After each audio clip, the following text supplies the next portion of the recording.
Welcome to Me, She, and Her podcast, a guided conversation between three friends. Our song for today is Savage by Megan The Stallion and the Queen Bee. The key verse is, if you don't jump to put jeans on, baby, you don't feel my pain. Let's chat.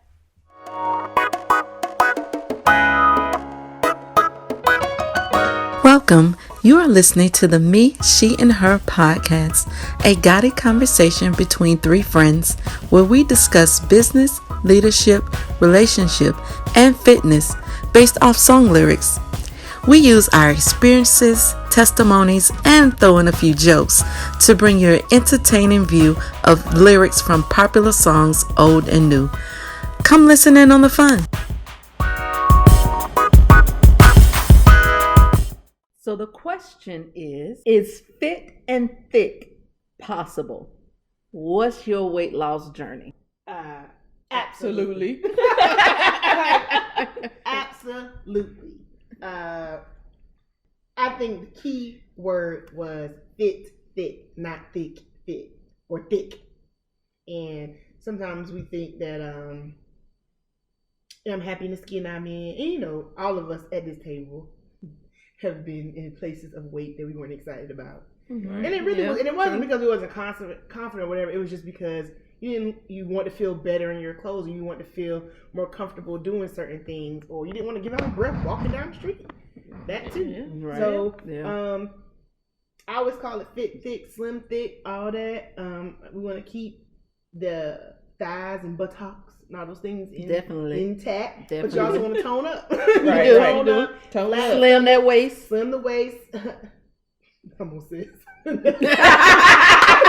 I'm gonna start singing a Trina song. Back to the regular schedule program.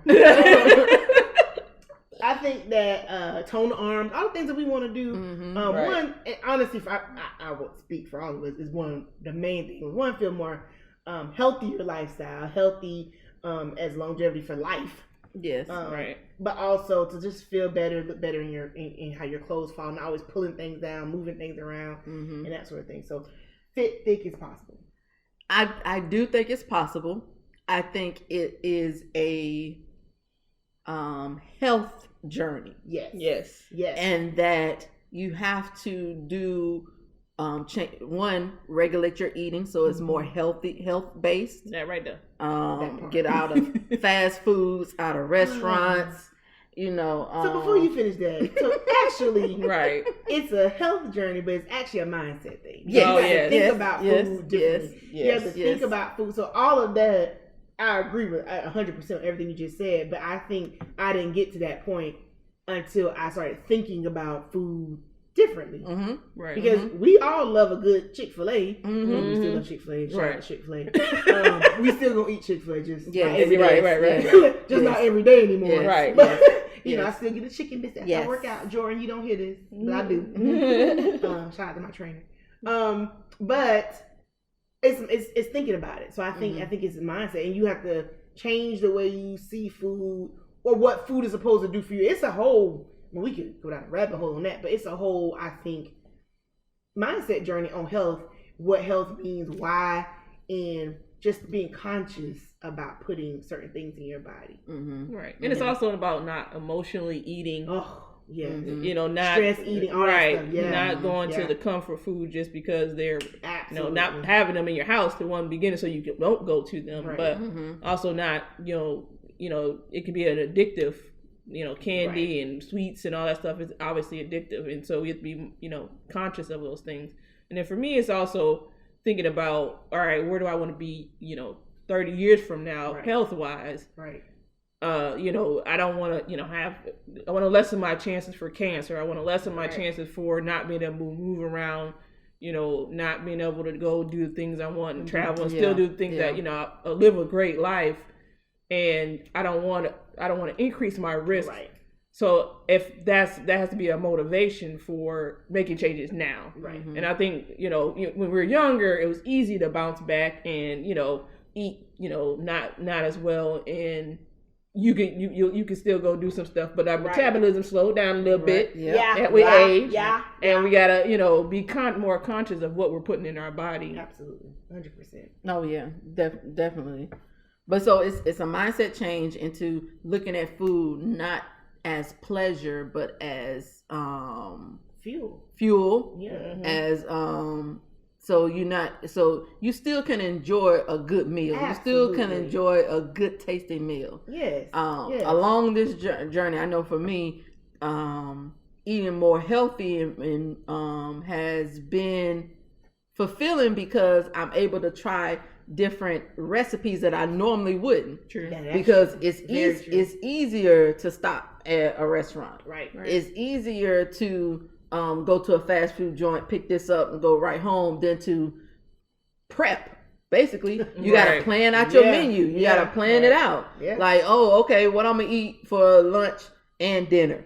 Well, let me take it down so it unthaws. You know what I'm saying? So, or let me put it on my shopping list. That right there. Yeah. let me prep my shopping list so that when I go in the store, order from the store, I already have my meals set on what I'm gonna eat for the next 2 weeks. So that I have. So it's a whole planning process. But in the end, it benefits you because now you get into the goal that you want. Right. And it's all those things that, okay, I don't want to be obese. I want to decline my health issues. Right. And part of that is weight. Part of that is belly weight. Yeah. Because belly weight, doctors say, causes so much other stuff. Right. Because of that. And, I've heard trainers always say, 10% is exercise and 90% is what you eat. Mm-hmm. So it's what you intake into your body. And on a trainer I used to have, shout out to a fitness guy in Daytona Beach. I can't think of his name right now. I'm sorry. Shout out, son. Shout out. You know who you are. Shout out all our trainers that we've had over time. Shoot. If we want to talk about trainers, I have been through so many programs. Right. With so many different people, and I just want to personally apologize to you all because it wasn't you, it was me. Right. You hear that in the breakup. It's not you, it's me. Right. And technically, it was me. I am so sorry to the many trainers that I told them, I'm gonna get back with you. I'm gonna get back with you. I'm proud. And I never got back with you. It wasn't you, it was me. Right. Okay. Disclaimer for me, my last trainer, it was you. It wasn't me. So if you ever hear this, no, it was you. But JPJ, Mr. Legit, you know what it is, and Jordan Harrell, Elevated Being, you know what it is. Those are my boys. Yes. So one of the things that one of the trainers told me was that your waistline is made in the kitchen. Yes. Oh. Yep. There you go. Abs is made in the kitchen. That's what Abs made in the kitchen. Yep. So what you eat, what you intake on a daily basis determines the span of your waist. The circumference. The width. The width of it is determined by what you eat. The Pythagorean theorem. We gotta throw that in there. I think we never used in school. We never used it again. But we use it today. That radius and diameter. Right. We're using it now. The diameter. That's a good one. Oh man. So with that, how does let's move this conversation to this. How does the Instagram model shape? How does it degrade or what's another term I could use? How does it create a false sense of what health and fit and thick is? Right. Yeah. And I one thing, and I think it's just a societal thing and culture, everybody's supposed to be slim, trim, and abs and everything. Big titties, big butt. Yeah, that too. Right. Thin waist. But everybody's made up different. Everybody's body itself is made up different. Mm-hmm. And when you go to Instagram, it's so much sensory, like just visual images of people training and women with in the sports bra and little baby shorts and all this other stuff, and that's great for them, but you know, in your mind, just because you're seeing so many images, sometimes it programs you think, well, I need to look like that. Right. But no, I don't necessarily need to look like that. Because first of all, I don't know if she's throwing up in the bathroom to keep her weight down, right. or having some other kind of, you know, the healthy life, right? Yeah. And so you got to think about, and some of that stuff is just fake to begin with. They in Photoshop slimming up and up, half of that, injecting you know, butts stuff. And all kind of stuff. And so, you know, what you see ain't all real. And as a real woman, as a real person, you have to think about, all right, well, what do I want for myself? What do I want to look like? How do I want to feel about my own body? And if you're a little thick but you want to be fit, you know, you might just tone some stuff up. You might do some cardio, might run a little bit.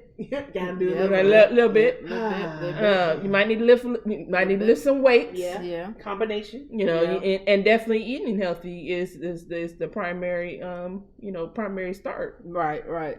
So I know we all know this trainer.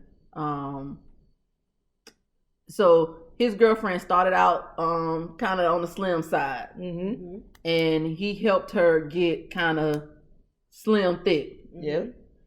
That transition, and I think you see a lot more of that transition on Instagram now, because you know you see a lot of people posting about exercise and workout. It's the new, that's the new industry. That's not a new industry, but that's the new go-to for everybody is fitness. Them being a fitness model, or you know, weight loss journeys. All that is very well documented.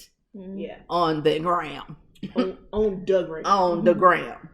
So seeing those girls, it's to me it's easy for a slim or skinny, say, female to transition into a slim thick than it is for an overweight girl to transition down to a slim thick. Because I think it's a harder process for those of us who's overweight. And I admit, hey, I'm overweight. Me too. But I'm working on it. Praise the Lord. These schedules out here, a lot of us overweight. Right. Okay. And body fat. Right. Because them BMIs have you looking like, what? Yeah. Like, I'm morbidly obese? What you say? Right. Wait a minute. Somebody check this. What? You said for my frame, I should be what? Right. Because of my height, I should be what? What? Nuh-uh. Say what? I ain't seen that since 5th grade. You know I literally told somebody the other day, I don't want to be high school or middle school weight. I don't want to be, because I was crap skinny. So I don't want to be that skinny again. My sister told me, bless her heart. My sister told me. You already know which one it was. Right. You know. My sister told me that she glad I gained weight because when I was slender, I looked like a bubblehead.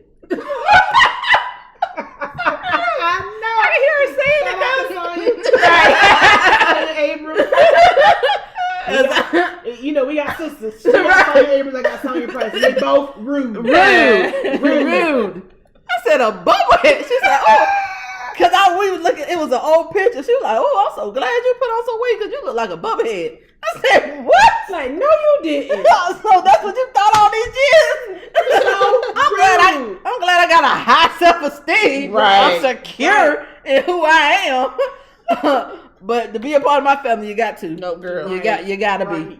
Because they condition. To be friends with that family, you got to. Yeah.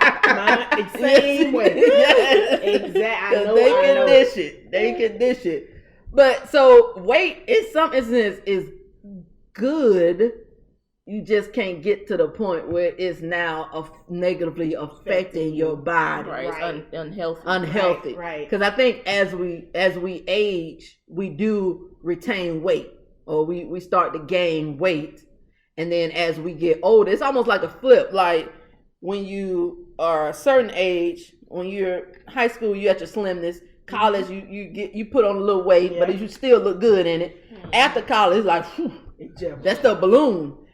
For some people, some of y'all still got y'all college weight. Woo woo! Congratulations to you. Okay, anti-way. But for those of us who don't, and we working on this thing, as you grow, okay, you 50s, you start now when you get into your 50s, 60s, 70s, you start the decline in weight. Yeah. Right. And you start losing weight, and sometimes at a rapid pace. Yeah.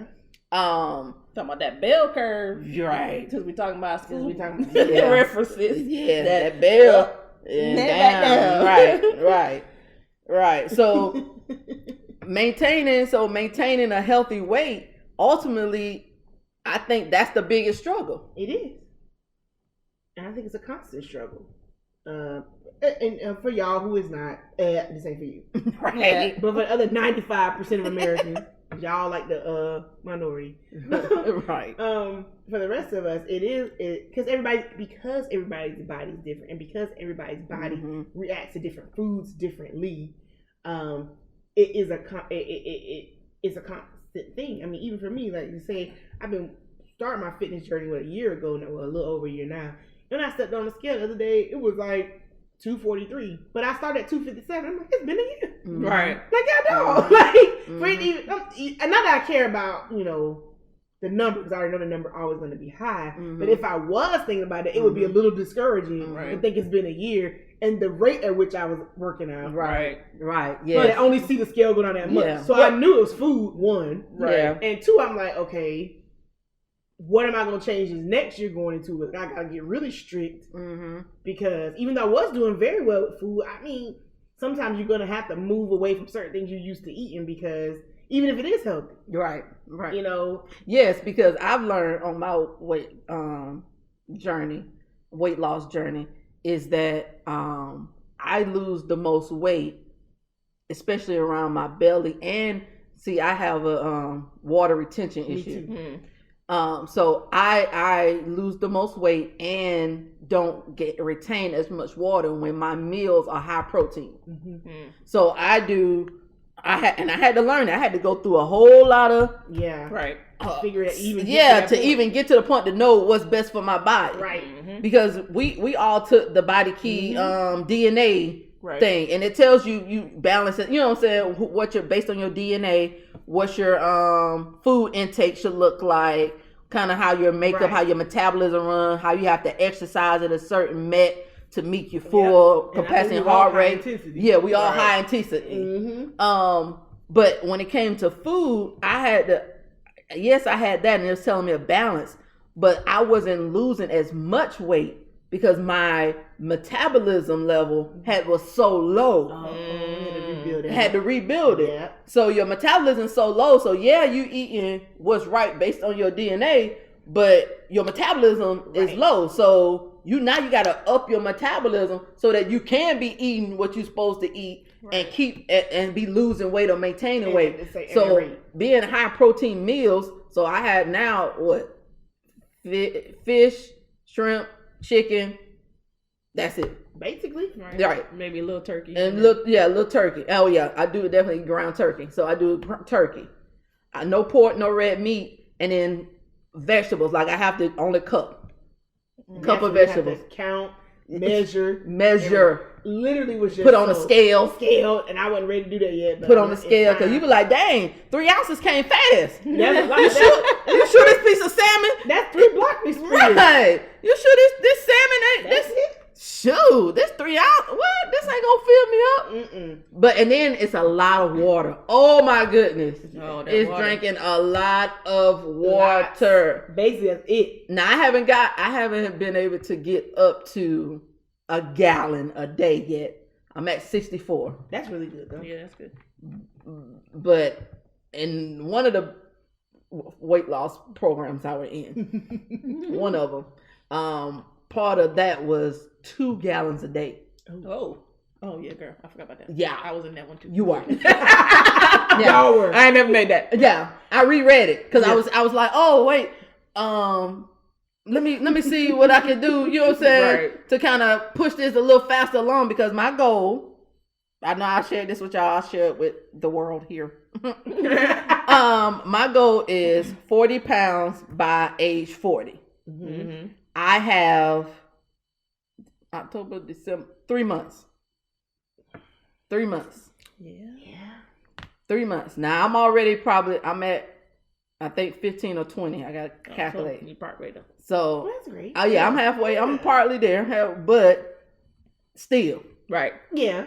Holiday, Thanksgiving. Oh, woo! Thanksgiving is coming. Yeah. Woo! You got the ground. And my daddy can cook. Doing the weight loss journey, so learning that protein, high protein, is what helps me lose weight. Helps my waistline slim down. Yeah. And keeping me, which protein help you stay full longer. Absolutely. So you're not binge or snacking a lot, which snacking can add to. It really can. What you snack. Right. What you snack. Well, see, that's my struggle is dealing with snacks, salty and sweet. Well, more sweet than salty, which is all that stuff is processed. And I think that, obviously we don't know what these companies are putting in a lot of this food now to keep it processed, to keep it stored and all this other stuff. I was reading some, I have an Instagram, listen, some podcasts and some Instagram stories and stuff like that, following this doctor who's a doctor of functional medicine. And he was just talking about, all this, glyphosate, I think is what it's called, but it's this stuff that's basically a pesticide that they're spraying on all these different, crops. Yeah. And all those things are getting put into something processed into the, different processed food that we're eating. And we don't even know it because we're not even paying attention to it. So not only are we putting stuff that ends up being, and whatever this chemical is the stuff that's in like, the stuff that, what's the weed killer, that you spray, the weed Lord, killer. Yeah, the weed killer. Yes. Oh, Lord. Yeah, Roundup. Whoa! It's an ingredient in Roundup. It's similar. They're spraying it on these food, obviously to keep the pest away. Right. Oh, and so they're spraying it on, crops and greens and all this wheat and all this other stuff that they're spraying on. Wheat. You're spraying it on wheat, and which they didn't used to do. And so now this weed is wondering all these people getting, having gluten allergies and all this other stuff, and why this all of a sudden this popped up all of a sudden a couple of years ago. They starting to allow that spray to be on wheat. Whoa! So the FDA is allowing that to be used on wheat, right? And so this product, and so you wonder why people get these gluten allergies and all this other stuff when it just, before like 2009, you didn't hear about gluten. No. That was like, when did this gluten allergy thing pop up? Well, all of a sudden they allow that thing. It's a causal, there's a causation from that product. I mean, there are other stuff obviously, but one of the main things you can see the numbers. And so when you start hearing those things, you're like, dang.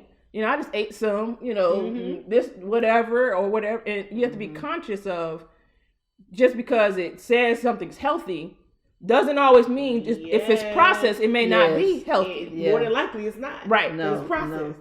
No. You have to pay attention to the words. Oh, right. Because I think it says, I was listening to one of the ladies on a podcast, or it was a video, but she was saying how it could say whole grain and wheat grain are two different things. Oh, you gotta say 100% stone ground wheat. Yes, because whole grain is still processed. Right. You don't know what mixture or enriched either. Yes. Right. So you have to get unbleached. Right. You have to get. So she was saying, and she was referring to the flour. Yes. Right. So flour, you have to get unbleached flour. And you don't want no bread that's enriched, because what did you enrich it with? What did you enrich it with? True that. And so that's why it's a mental thing, because you have to start. I started reading. You start reading labels. 3-4 years ago, and I remember saying, if we can't pronounce it, we're not gonna eat it. No, right? That's true. So a lot of the stuff we love to eat, we just stopped eating. So even with juice, I think when I went to go visit one of my friends in Atlanta a couple years ago, when we got to her house, she had nothing but water there. But one of the things that we started doing with her was that she was on a diet thing where she was not eating nothing with added sugar. So it started me to start reading juice, because I love juice. And so you start reading all the juice, it'll say fruit juice, but it'll say other ingredients from other natural flavors or whatever. But when you flip it, I'm talking about popular brands, you flip it over and you read the ingredients, it's like 15 ingredients. So then I started going to find juice that's going to be a little bit few more dollars more, but it's 100% juice. I only drink anything that has to say 100% juice. And the ingredients are basically either filtered water, cane sugar, which is fine, and then whatever fruit from the fruit that's in it. Right. So if it's mango pineapple, that's the only other ingredients in it. Right. Literally 3 or 4 ingredients. Now it costs more. It's less in the carton, but if you want some juice, it's gotta be. I'm not gonna say it's gotta be, but for me, it's gotta be 100% fruit juice. Right. It's only like one brand. Well, it's 2 that have 100% fruit juice, and I'm talking about in major grocery stores. It's very sketchy to see these 2 brands. They all on the shelf together, and the juice is already done. In the cold section, but reading labels. I mean, reading labels on chips, reading labels on milk, important. On eggs, on cheese. Yes, You know, I make a lot of dishes. So when you use shredded cheese, I had to stop getting from a lot of different grocery stores shredded cheese, already pre-shredded, and if it was pre-shredded or grated or shaved, I had to start reading the label because I didn't want the whatever ingredients like cellulose or something, but it's a caking to prevent the cheese from caking. But what is that for? Right. When other cheese right here, they don't have that in it. It's just regular cheese and I can just shred it myself. So it costs more, but it's processed. Right. And so you have to start thinking because it wasn't melting fast enough. Right. So you have to start being conscious of seeing certain things. Yeah, because what do they use to preserve it to last so long? And I was like, why wouldn't you want the cheese to cake? Like, what do you mean a caking agent? Like, they don't even. Right. So a lot of pre-shredded cheases, when you flip it on the back, it's a lot of ingredients in this stuff. It is. And you'd be like, what is that for? Like, what were you trying to do? Even with salad dressings, even with things we normally eat, like eating organic costs more money. So we know that. We're not telling you to go to Whole Foods tomorrow. That. But it's about being cost effective, but also just being conscious of what we put in our body, no matter what ingredient it is. And meat is huge. I mean, making sure the meat is no hormones or antibiotics, nitrate free. I mean, these are things I'm saying on stuff because I've been watching it a long time, and trying to figure out, okay, if it's you know, from certain places, I won't say where, I just don't buy meat from there. Because the other main thing I stopped doing too was shrimp. I love shrimp. I love seafood. But if it ain't wild caught, or if I can't trace back where they caught it from, I really don't. I don't eat any farm raised seafood. I just can't do it. Even though whatever on sale, whatever, I Publix had some shrimp the other day, buy one give it free. I want them so bad, but it was farm raised, and so I have to wait till they have certain shrimp that come in, that's wild caught, and they smell differently, they cook differently. Them shrimp eat different things. They scary when you clean them, but I'd rather just deal with that. At least I know it's an actual real shrimp, because some of the places the seafood is farmed at I don't think they grow there. So that's the other scary thing. So it's like, it's a lot of things that you have to consider, and we're not trying to frighten anybody, whatever. But this all goes into fitness. It's a whole industry, it's a whole mindset shift on food. That you can work out all day long, but if you don't start eating certain things to help, it's just not gonna. It's gonna cancel each other out. Right. It's a full transformation. It's mental. It's physically, it's spiritual. All that you have to transform all of that to put yourself in the best mentality, the best physical shape, the best spiritual shape to get this weight off of you, because your body is a temple and you want to use it properly, and you want it to be healthy so that you live long life. Now that not to say that you can walk outside and get hit by a bus. Right. Okay, that happens.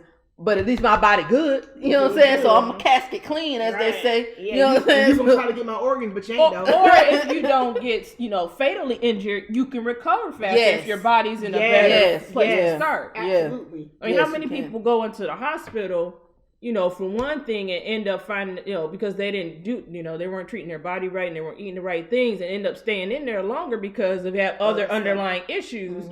End up saying that, find out they diabetic, or end up finding out they got other stuff going on from things that are preventable. Right. That's what it is. Things that you don't. Some of these diseases are things that you know better. So like, we know diabetes is an issue. We know people have had it. We know, we already know. Okay, so I'm gonna watch my intake. Right. Like, we've all. And it's not to say we haven't, but the Bible tells us, when you know better, you do better. So when you learn better, you do better. So we've all had things that we ate, salty things or sugary things, but now it's time to do better. It's really time to do better. So and please go get checked up. Get a doctor. Please. Get checked up. Stay regular with your Yes. The physical. That's important too. Yes. It's also good. It's also, not to say that we're all perfect and we don't do all these things all the time, because we don't. No. We just said we want some apple pie on Thanksgiving. So, it's within reason and it's in moderation. It's, it's what you have to just focus on. Otherwise, you'll get overwhelmed with all the stuff. Or you get paranoid and just don't want to eat anything. Be like the little meme with just eating, I just got to eat some ice.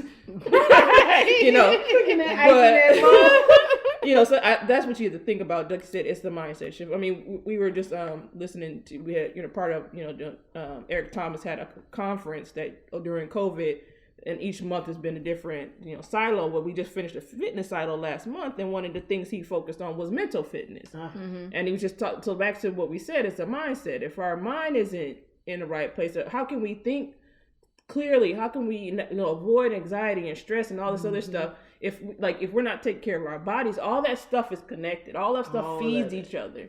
Well, if I'm eating crap all the time, then of course I'm gonna be tired and I'm gonna be irritable and I'm gonna be, have no energy. All that stuff is connected. Well, as you start to eat better and get healthier and get into that routine, you'll notice you'll start thinking clearer. You'll notice you'll start feeling better and moving differently, and all those things, like I said, are interconnected, and we have to be conscious of those things. Yes, absolutely. Agreed. So fit and thick, absolutely, definitely possible. It's possible and it's attainable. And like you said, it's a journey.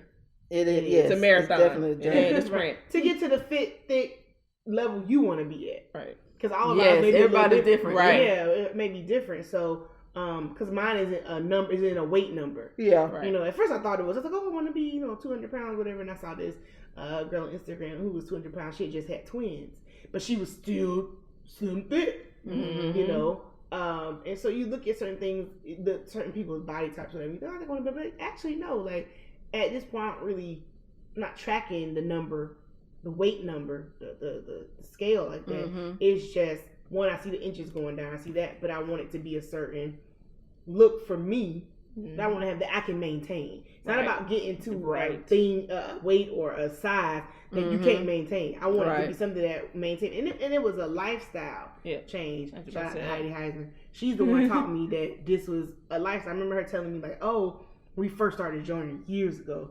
So I have to help you stop thinking about food the way that you do. And I remember I cooked a lot of things in butter, which I still kind of do sometimes. Not anymore.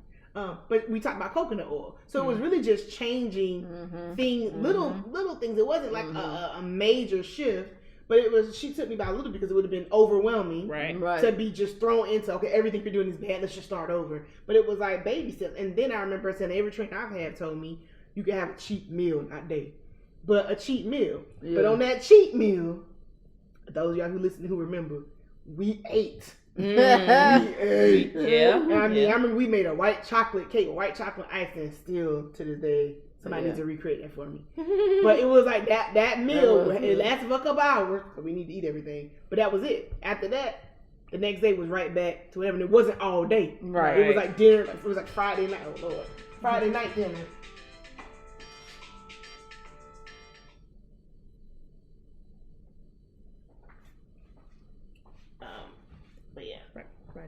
It was about Friday night dinner that we used as our cheat meal. So I think I've kept that idea, the ideology is that it's a cheat meal, it's not a day.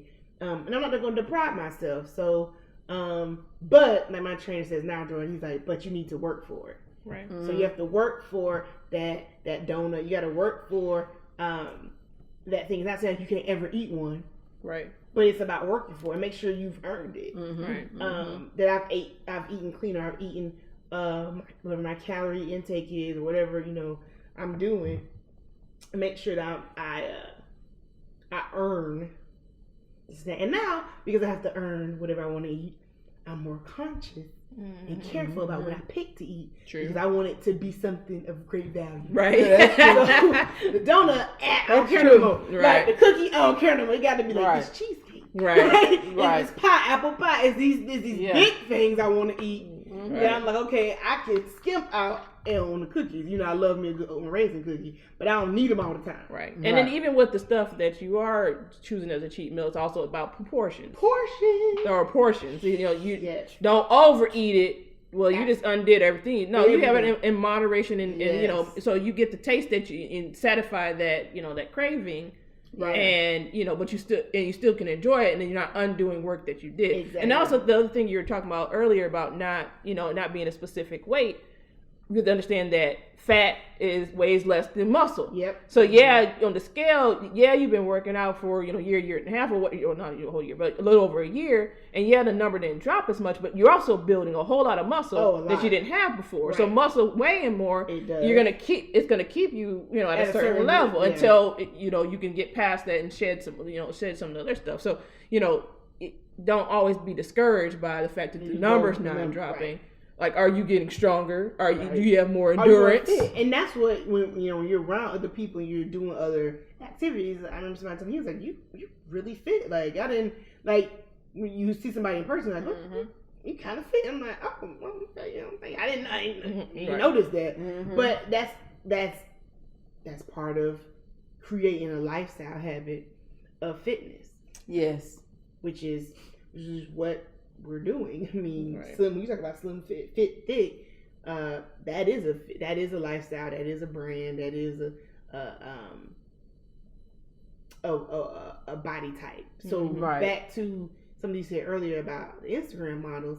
I think personally for me, at first I was a little annoyed. Like, why? Because I didn't know when the culture shift from everybody being different and having a different look, and nobody was the same, to not everybody's body looking exactly the same. They do look exactly the same. There's no different. Yeah, they do favor. They all favor between them, and so it's like you just got a different head, and now your face almost look the same too, because y'all got the same wigs on. Y'all everybody looks the same. And personally, for me, I don't desire that. Right. So I see them and I'm like, hey, do you, girl? But that's not the body I want. If anybody. Another ad.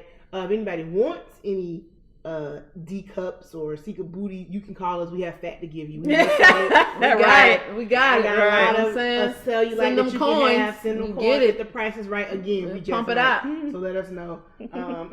We're always down to spread the love. You know what I'm saying? We still jumping in and getting them jeans right. Jumping and getting the jeans. That is the best line of 2020.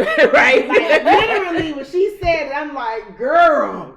Because, and like she said, you don't feel my pain. You don't understand. Right. You don't understand the wiggle. Woo! The sweat. Let me tell you how hard it tires you. Yeah. You are tired putting on some jeans, especially when they fresh out, fresh from the store. Yes. Right. Fresh out the packet, because we ordering online nowadays. Yeah, so when they fresh out the packet and you put these things on and you jumping, gotta do a little squat. You gotta stretch them out. You gotta stretch them out. That is that should be an Olympic event. That should be an Olympic event. 2020 Olympics didn't happen. Somebody didn't add that. That's a mini workout right there.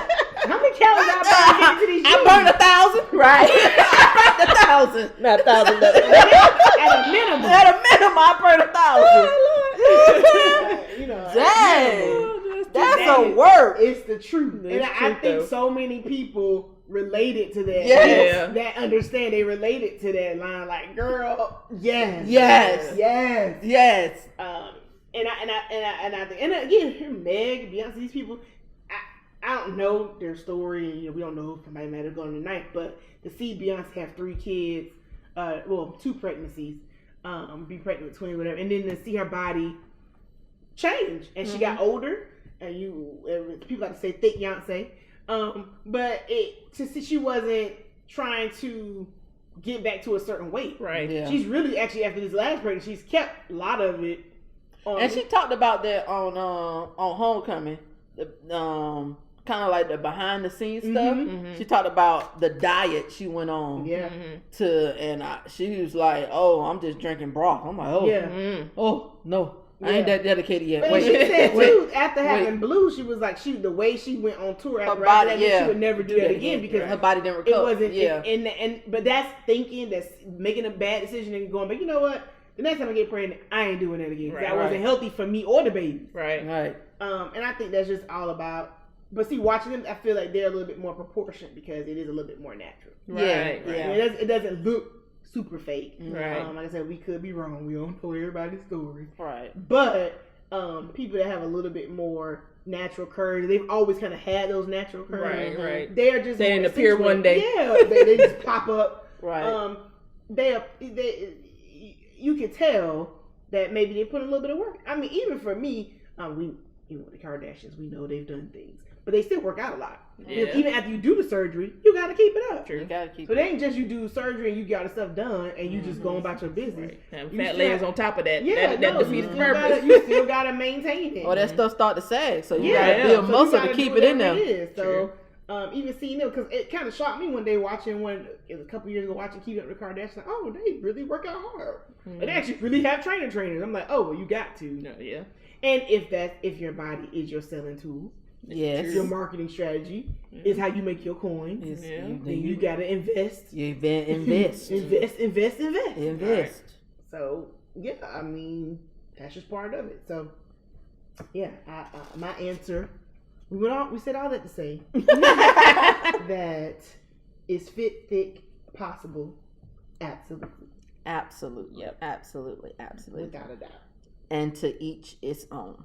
Right. That part. To each its own. So we thank you all for tuning in to Me, She, and Her podcast, the Guided Conversation with Three Friends. Look forward to hearing from us next week. Like and subscribe.